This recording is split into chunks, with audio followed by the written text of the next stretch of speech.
Hello students, welcome and welcome back to my channel. My name is Khushboo. So आज हम discuss करेंगे UPSC PYQ 7. तो ये जो क्वेश्चन है ये फ्रेंच रेगुलेशन से रिलेटेड है. 2009 में क्वेश्चन पूछा गया था. अच्छा, हिस्ट्री, मैं आपको एक चीज बताना चाहूंगी कि हिस्ट्री एक ऐसा सब्जेक्ट है, या आप कोई भी ऑप्शन ले लीजिए, जरूरी नहीं कि पिछले 5 सालों के पेपर ही इंपॉर्टेंट हो. कई बार हम जब देखते हैं 2000 के बाद भी या 2009-10 के टाइम पे भी काफी ज्यादा कुछ ऐसे क्वेश्चंस हैं जो कि रिपीटेडली पूछे गए हैं. ठीक है, लैंग्वेज थोड़ी सी चेंज कर दिए बट मीनिंग उनका वही निकलता है. सो एक्चुअली आप लोग के लिए बेनिफिट रहेगा कि आप जितने ज्यादा मैक्सिमम पीवाईक्यू सॉल्व करें, जितने ज्यादा मैक्सिमम पीवाईक्यू को डिकोड कर सके, उनका स्ट्रक्चरिंग कर सके, that will be very beneficial for you. So here I will start. Now the question is, how did the Napoleon fuse the old France with the new? Means कि Napoleon ने जो old France था उसको new की तरह कैसे लेके आया था. ठीक है, अब हमें इसमें एक व्यू, अब जैसे कि हिस्ट्री के अंदर आपको पता है व्यू पॉइंट्स लिखने होंगे. तो एक व्यू तो कहेगा कि ठीक है न्यू फ्रांस की तरफ आया, ठीक है, वो ये कहेगा. लेकिन जो दूसरा व्यू है वो ये कहेगा कि नहीं, कुछ ओल्ड मेथड्स भी थे जो कि कंटिन्यू चल रहे थे और उन्हीं को इस्तेमाल किया गया था. So we will discuss both, और बैलेंस करके आप जो है वो आंसर एंड कर सकते हो, कंक्लूड कर सकते हो.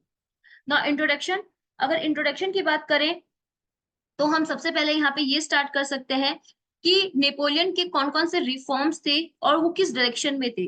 Like religious, governance, legal, education, etcetera.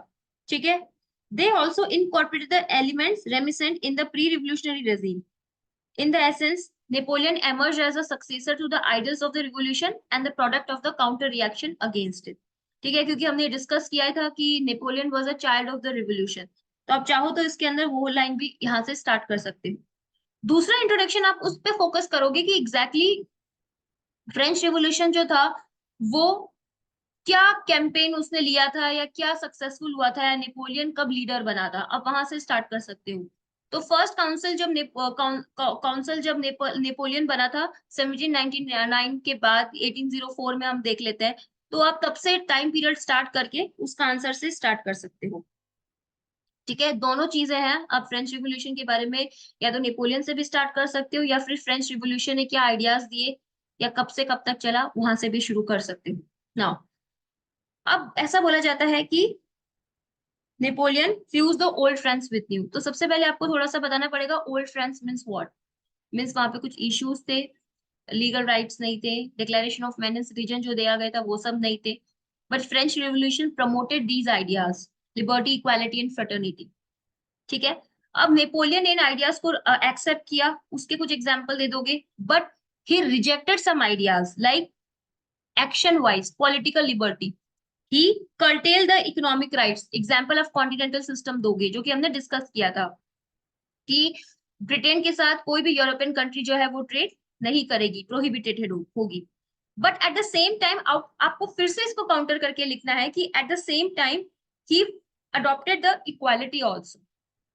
Like for example his famous civil code, codification of laws. ठीक है, और टैक्स में इक्वल आपकी होल्डिंग होगी, पब्लिक ऑफिसेज आपकी इक्वल होल्डिंग होगी, and all will be appointed by the Napoleon. ठीक है, तो आप एक का व्यू लिखिए एंड दूसरा उसका काउंटर व्यू कीजिए.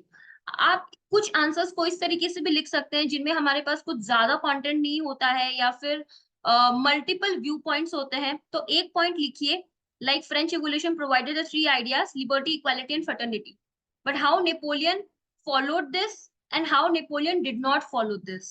तो ये दोनों व्यू पॉइंट जो है वो आपको यहाँ पे मेंशन करने हैं. The next is, before revolution Louis 16 का एब्सोल्यूट पावर थी, एब्सोल्यूट मोनार्की थी. ठीक है, बट रिवोल्यूशन में चेंजेस आए, रिवोल्यूशन की वजह से चेंजेस आए, you can say that. And the formation of national assembly and the national law, national convention took place. ठीक है, अब नेपोलियन ने क्या किया, नेपोलियन ने फिर इसका पॉजिटिव किया, मोर चेंजेस इंट्रोड्यूस्ड. लाइक जो भी हेरिडिटरी प्रिंस था उनको रिमूव कर दिया था, पब्लिक ऑफिसेस जो होंगे वो नेपोलियन चूज करेगा, नेशनल असेंबली चूज करेगी. ये इसका पॉइंट हो गया ना. उसका काउंटर पॉइंट क्या हो गया, but again he he actually again established the absolute monarchy, जिसमें आप स्पेनिश अल्सर का एक एग्जांपल दे सकते हो. When he went to attack to Portugal via Spain, वहां के राजा को रिमूव किया, स्पेन के राजा को, and he placed his brother on the throne of Spain. ठीक है. तो एग्जाम आप इस तरीके से लिख सकते हो कि French revolution which actually was the against the of absolute monarchy, Napoleon place the same monarchy in the Spain. ठीक है. तो आप ये इसका काउंटर व्यू लिख सकते हो. ठीक है. देन तीसरा आप ये लिख सकते हो कि रिलीजियस सेक्युलरिज्म, ये डिसाइड किया गया था फ्रेंच रिवॉल्यूशन के अंदर. There be no state declaration, no state religion. ठीक है. चर्च की अथॉरिटी रिमूव कर दी गई, कर दी जाएगी. लेकिन नेपोलियन ने इसको माना भी, क्योंकि जब उन्होंने अपना कोरोनेशन किया था, he did not let the coronation happen by Rome Pope. ठीक है. लेकिन at the same time he signed the concordant agreement, an agreement with the Pope that people must have a religion and the religion must be in the hands of the government. ठीक है. और state का Catholic religion जो है वो state religion declare कर दिया. सो आप एक पॉइंट लिखा, उसका प्रो लिखा और उसका काउंटर व्यू पॉइंट लिख दिया. तो आपको इस क्वेश्चन को इस तरीके से एड्रेस करना है, एंड आपको इसको एंड इस तरीके से करना है कि at the same time he did lot of reforms like educational reforms, banking reforms, stock exchange reforms, codification of laws, which actually promoted the social equality, tolerance, equality in inheritance, which ideas has been promoted by the French Revolution. तो आप इसको फिर इस तरीके से लिखोगे and के अंदर. और कंक्लूजन के अंदर भी, कंक्लूजन के अंदर चाहो कोई आपके पास कोट हो तो वो लिख सकते हो, नहीं कोट हो तो आप इन सारे रिफॉर्म्स के रिलीजियस, इनके जो नेपोलियन के रिफॉर्म्स है उनको उनको समराइज करके एंड में कंक्लूड कर सकते हो कि later these ideas inspired the other modern nation state and many European countries adopted this in the future. तो आप इन दोनों में से कोई भी जो है वो कंक्लूजन जो है वो व्यू, एक ये तो हो गया व्यू पॉइंट, और ये होगा आपका कि समराइज करके आप किस तरीके से कंक्लूजन लिखते हो. This is that. सो ये क्वेश्चन जो है वो काफी डिफरेंट था जो क्वेश्चंस हमने अब तक डिस्कस किए थे. इस तरीके के क्वेश्चंस भी कई बार आ जाते हैं.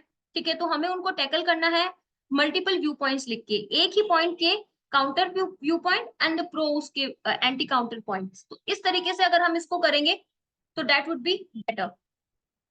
That's it for my today from my side. अगर आपको लगता है कि इसमें और पॉइंट्स ऐड करने की जरूरत है तो please let me know in the comment section.